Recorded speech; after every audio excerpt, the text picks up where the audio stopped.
আমাদের মাদারীপুরের 90% জনগণের এটার পক্ষে যে আমরা ঢাকার সাথে থাকি। মাদারীপুর জেলাকে যেন প্রস্তাবিত ফরিদপুর বিভাগের অন্তর্ভুক্ত না করে ঢাকা বিভাগে রাখা হয়, সেই দাবিতে মানববন্ধন ও স্মারকলিপি প্রদান করেছেন মাদারীপুরের বাসিন্দারা। ঢাকা বিভাগ ছাড়ব না, অন্য বিভাগে যাব না স্লোগানকে সামনে রেখে রোববার দুপুরে জেলা প্রশাসকের কার্যালয়ের সামনে এই মানববন্ধন কর্মসূচি পালন করা হয়। মানববন্ধন শেষে জেলা প্রশাসকের কাছে স্মারকলিপি প্রদান করেন তারা। স্মারকলিপিতে উল্লেখ করা হয়, মাদারীপুর জেলা ঐতিহাসিক, ভৌগোলিক ও অর্থনৈতিকভাবে ঢাকার সঙ্গে গভীরভাবে সংযুক্ত। পদ্মা সেতুর উদ্বোধনের পর জেলার সঙ্গে ঢাকার যোগাযোগ আরও সহজ ও দ্রুত হয়েছে, যা প্রশাসনিক ও জনসেবামূলক কার্যক্রমে ঢাকাকে কেন্দ্র করে একটি বাস্তব নির্ভরতা সৃষ্টি করেছে।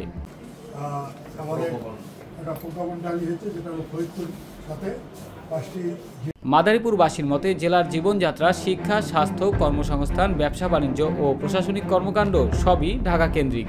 অপরদিকে ফরিদপুরের সঙ্গে মাদারীপুরের দূরত্ব, সীমিত যোগাযোগ ব্যবস্থা ও অবকাঠামোগত সীমাবদ্ধতার কারণে নতুন বিভাগে অন্তর্ভুক্ত হলে জনগণের সময়, অর্থ ও ভোগান্তি বহুগুণ বৃদ্ধি পাবে।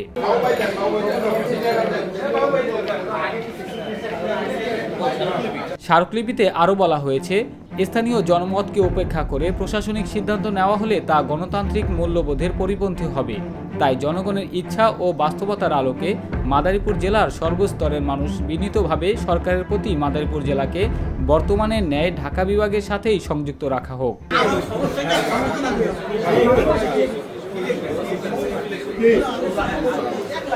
মানববন্ধনে স্থানীয় রাজনৈতিক নেতা, জনপ্রতিনিধি, শিক্ষক, সাংবাদিক, ব্যবসায়ী, তরুণ প্রজন্ম ও সর্বস্তরের জনগণ উপস্থিত ছিলেন। এছাড়াও সামাজিক যোগাযোগ মাধ্যমেও বিষয়টি নিয়ে প্রতিবাদ জানিয়েছেন মাদারীপুরের বাসিন্দারা। ইতিমধ্যে ফেসবুকে নিজেদের প্রোফাইলে দেওয়া ছবিতে ঢাকা বিভাগ ছাড়ব না, অন্য বিভাগে যাব না লোগো ব্যবহার করে প্রতিবাদ শুরু করেছেন।